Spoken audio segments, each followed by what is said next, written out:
So, ang ni divergence and curl. Makita to ang step by step kung saan pagkuha sa divergence and curl. Ito unahon is ang divergence. So, natay example. Natay vector field na vector field F is equals to 2x, 3y, and 4z. So, atong una buhaton is identify na to ang components ni F.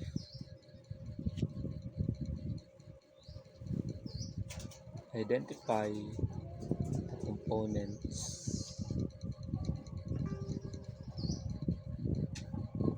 of F. Then F sub 1 is equals to 2x, and F sub 2 is equals to 3y. F sub 3 is equals to 4z. Then, sunod to button is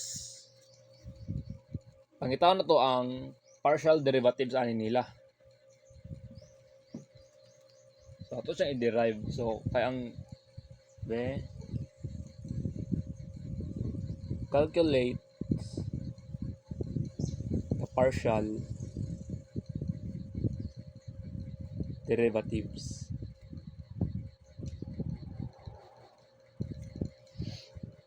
So, kaya ang derivative aning 2x, so ang derivative aning 2x is f sub 1 is equals to 2. And derivative sa aning f sub 2 is equals to 3. And derivative sa aning f sub 3 is 4. Sunod buhaton na, so nanatay ko partial derivatives. Ang sunod buhaton na is ato siyang i-add. I-add na to ang mga partial derivatives.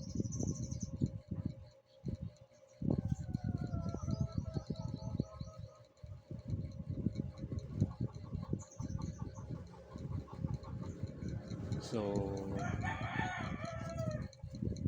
f is equals to 2 plus 3 plus 4 is equals to 9. So, ano itong last step? Pag add mo tanan sa partial derivatives, mo na yung result, makuha na dahil na to ang divergence. Mo na sa itong kuan. Mo na yung divergence na to. So, next is ang curl na pod. May tawa na po na to ang curl. Ay, ang curl na po na itong i-evaluate step by step. Ang curl, mo na itong divergence. Ay, mo na yung divergence. Divergence na ito ni. Divergence. Sunod na to is ang curl na po.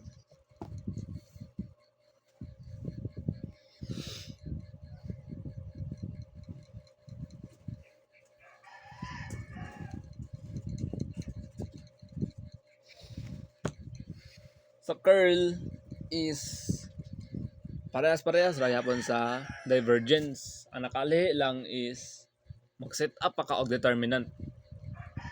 So, tahay na atay f is equals to yz, xz, and xy. So, step 1 is identify ra gyapon ang components of f.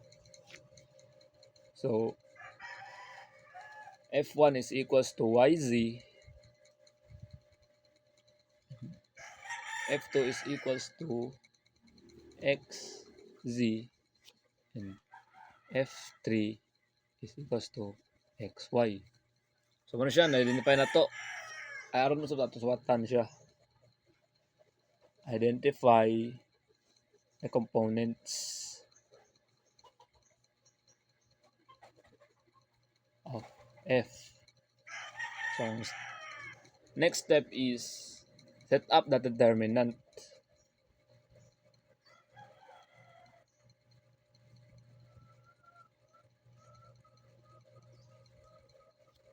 So, vector times f is equals to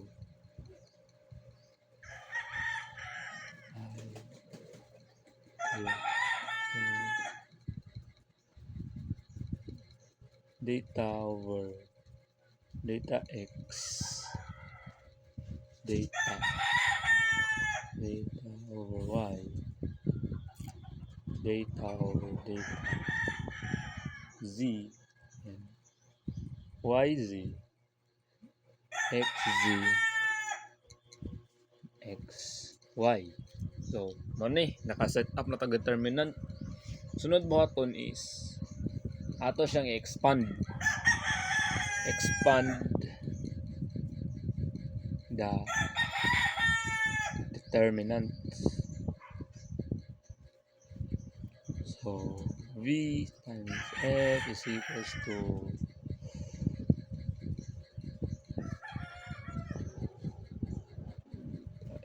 xy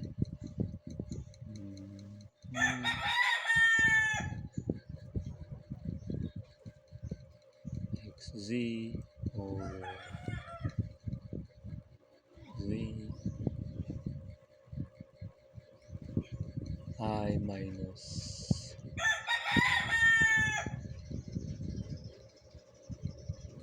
xy over x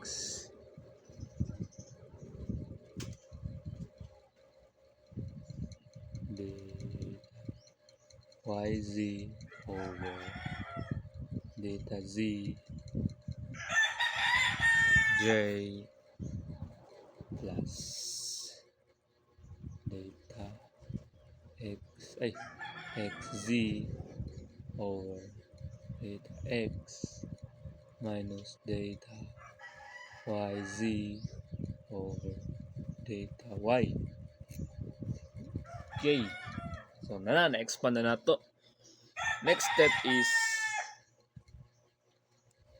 pangitaon na ba dahil na po ang partial derivative.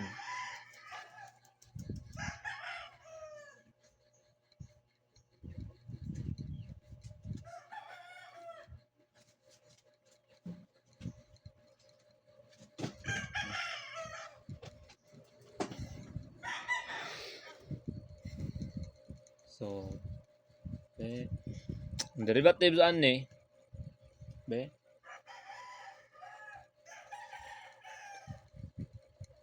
ang derivatives ani is x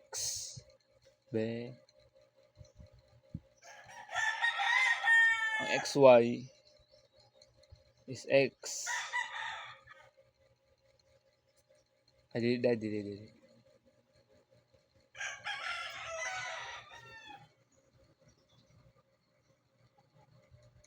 Ano din siya dahil.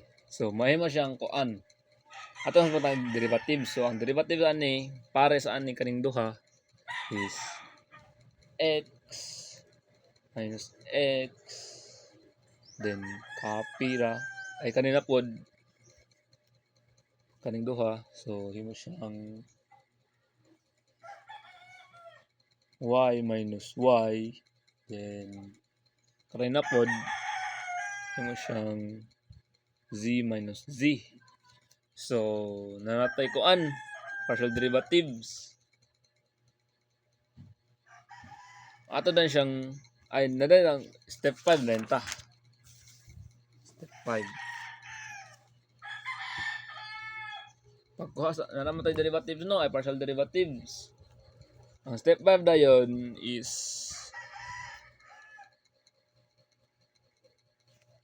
substitute the partial derivatives into the expanded formula. So, ang katong mga partial derivatives ato daw ibutang sa formula. Kani nga formula bitaw.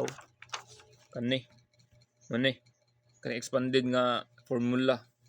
Kani. Ito siya ibutang dira ang mga derivatives. So, mahimo siyang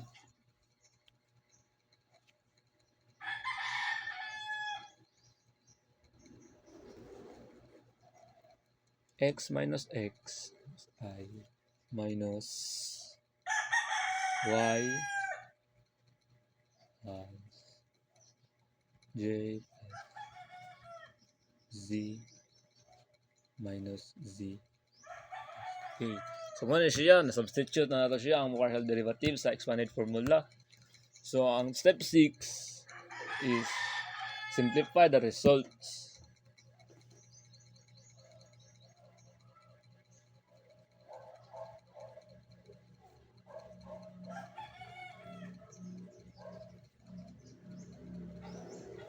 So, V times F equals to 0i kay ano siya? Maro tayo siya kuan ba kani? 0i 0j plus 0k. So, mo tayo nga variables dito, xy, xy ra tayo, xyz, xyz raman tayo. So, ato ang 0. So, f is equals to 0. So, muna na siya ato ang curl dayon. Ato siyang gi-simplify. So, muna siya tong curl. So, mo to. Muna ang step by step sa curl. Oh. Ito to.